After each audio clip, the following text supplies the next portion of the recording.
So it's been about 3 months since this has happened now, and I just want to get it all off my chest. I've struggled a lot with it, and I feel like everyone I talk about what happened don't want to hear it anymore. So let's start at the beginning. I am female, met, let's call him A, back in 2020 officially at a friend's party. I had known him from working together before he went into the military, and I had no opinion of him then because I was deep in my obsessive relationship at that time. Time goes on and we finally meet after him trying to talk to me but not succeeding because I just don't like texting. I could go into details about how we met that night and got together and became inseparable, but I don't want to get all set over it. Eventually. Proposed to me in the exact way I had dreamed of down to the exact T. I still had the ring that I wanted him to propose with on my laptop. It was just a dream come true. I was finally in a healthy relationship and living the life I had only dreamed of. And I'm not saying that loosely. There were no warning signs at all until a week leading up to me finding out. Life was finally going back to normal after having COVID, and all of a sudden, got cold. He used to wake me up softly in the morning before he'd leave for work with a kiss, tuck me into bed, and let me know that he had let our dog out. But all of a sudden, he completely stopped. He wasn't even saying bye in the morning. I thought the first time that maybe he was just running late and didn't get the chance to, but it happened the whole week. I did get suspicious and grabbed the old Apple Watch that was connected to his phone and turned it on. Mind you, this was my Apple Watch before I gave it to him. I found nothing at first and just thought maybe he wasn't doing well mentally, but even when I asked if he was okay, he told me he was fine. I thought maybe he was mourning his friend's mother passing as well, but he refused to talk to me whatsoever. I had my bridesmaids over to help with invites and last minute preps before we got into the last months, and he still didn't say anything to me that night. I tried to get him to talk to me so much that night, and all I got told was that one of the dogs at his mom's house was currently blind. The next day I found out though. I went and did pictures with my friends and came back late that night to find A's Facebook deleted and his Instagram profile picture changed. And I knew.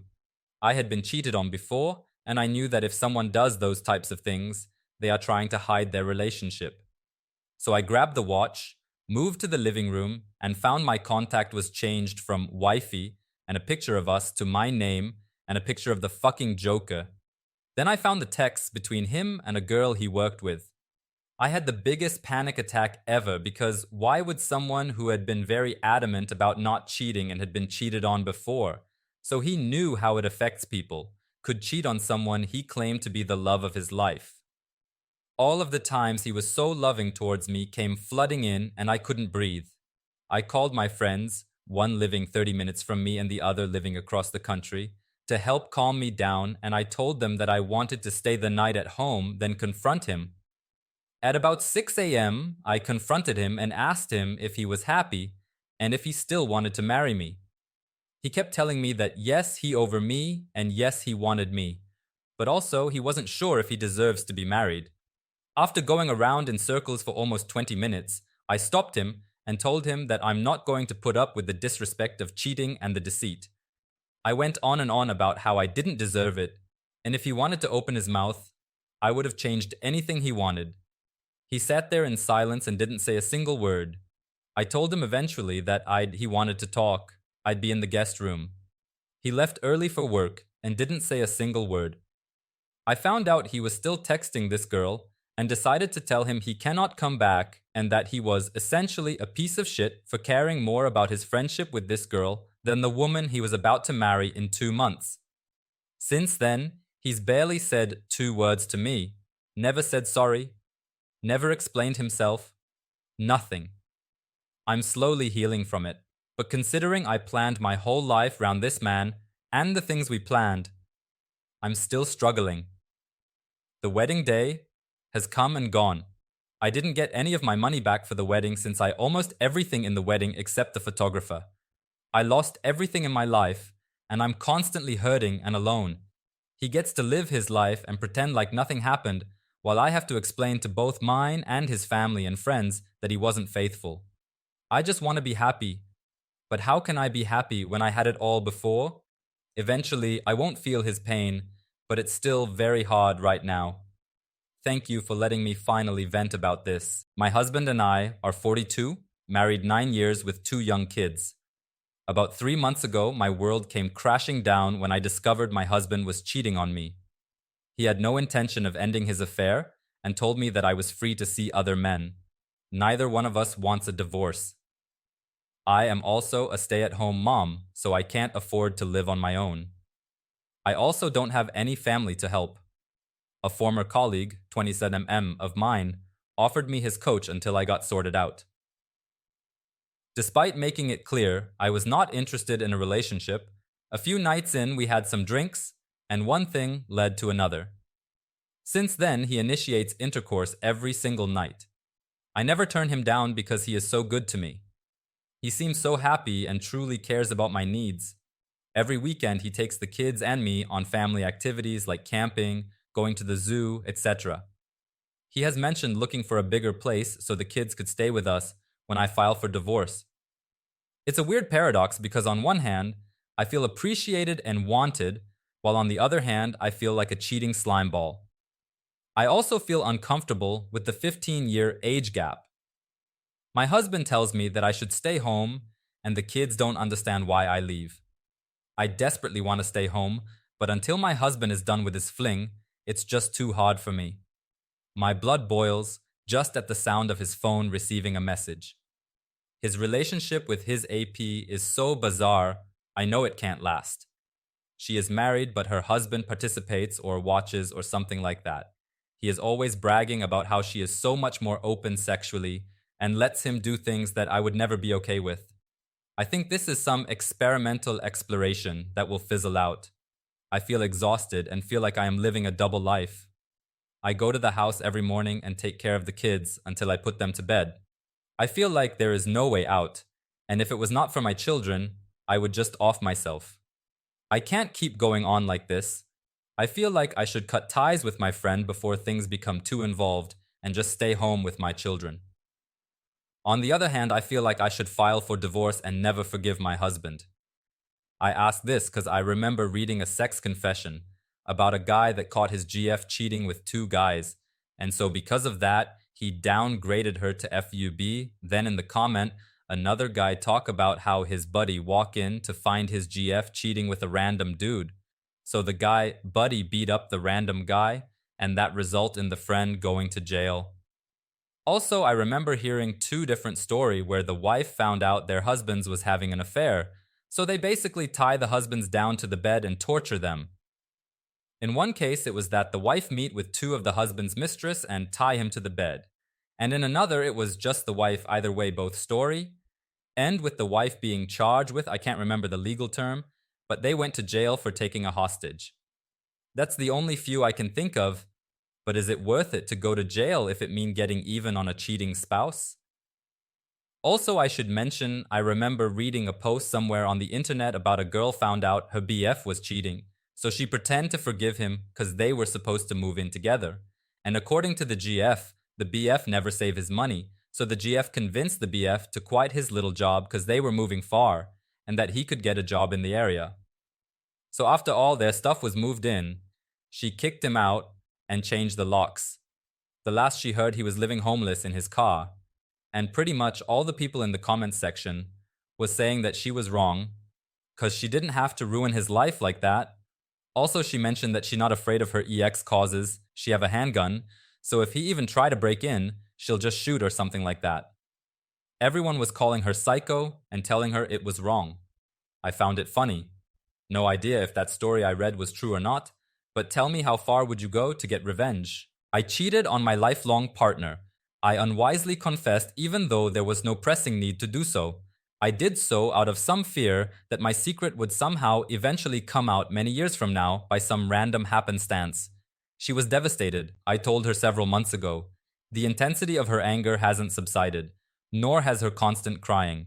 What is worse is that out of revenge, she has become suddenly hyper-promiscuous. I could never have predicted this because before all this started, I was her one and only sexual partner.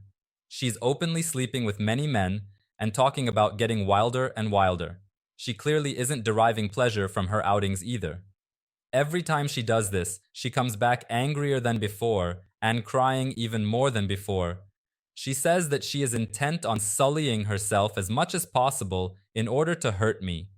She was definitely the nicest person I've ever met in my entire life. But my betrayal has unleashed an altogether different person. I am astonished at how she is able to sustain these levels of anger after so many months. I'm terrified because neither her anger or constant crying or her revenge-based promiscuity show any signs of abating anytime soon. I've been recalcitrant. I've endured her anger. I'm making an effort to be helpful and to salvage our relationship, but nothing seems to be working. I've never been in this position before. I'd welcome hearing from others. This hyper-promiscuity, is this a normal response? Will her anger subside eventually? Will her hyper-promiscuity subside eventually? Last year I was dating a guy for several months,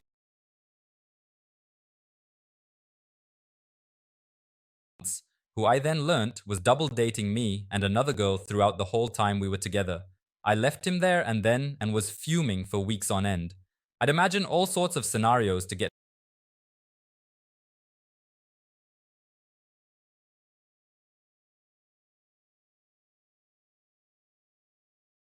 back at him, but I knew I did not want to waste more of my time on that kind of trash. So I let go and moved on. Today I learned through a mutual friend that the other girl whom he was seeing when we were together and eventually became his girlfriend cheated on him, and they recently broke up. Oddly enough, it was like someone was telling me the walls are white or the sun rises in the east. I felt absolutely nothing. Maybe a twang of satisfaction, but that's it. If I had learnt back then that he had gotten his karma, I would have probably thrown a party, but today I just made coffee and went by my day. It felt odd, and quite frankly, I was more surprised with my own indifference than the news itself. But I guess that just goes to prove that we can move on. So if you're thinking of striking back or contemplating revenge, don't. You are the better person and you're worth more than that. Let karma do the dirty work. And it will in due time. You've got bigger and better things to do with your life then, to waste more time and energy on garbage who don't deserve it to begin with. Maybe keep a voodoo doll or a punching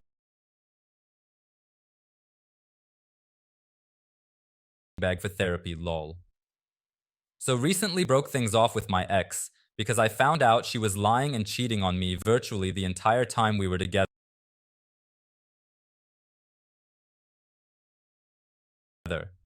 I found she was on dating sites talking and meeting up with other guys. Finding this out broke me. I created a fake profile on one of the sites she was on and was able to match with her. I carried on conversations with her under this false persona, during which time she never once even acknowledged my existence, and flat out lying to this guy about details of her life. Now I became bitter and angry as opposed to just hurt. I want revenge. So my question is, what's the best revenge? I was able to set up a sex date for her to meet this fake person. Do I send her to a random house as I park down the street to watch her walk of shame up and down, then crushing her by saying that she was being played? Or do I bypass the fake rendezvous and just crush her with words? I slept with someone, and I fucking loved it. I didn't plan to go out, let a stranger chat me up and get me into bed. But that is exactly what happened. I took an impromptu work trip yesterday. One of the girls couldn't make it, so I picked it up. Sometimes I say no to these. Most of the time. But with all that's going on, I wanted to be anywhere but home. Home is a reminder of the buzzing of the dryer that started this whole thing. That annoying little sound led me to discover something that I wish I could undiscover. There's no other answer. He must have had someone over. I don't even feel bad, at this moment anyway. It's been almost a day since it happened. My feelings have gone from guilt to giving no fucks to sad to mad to guilt, and everything in between, if that is even possible. But no happy. There is no happy. Not anymore.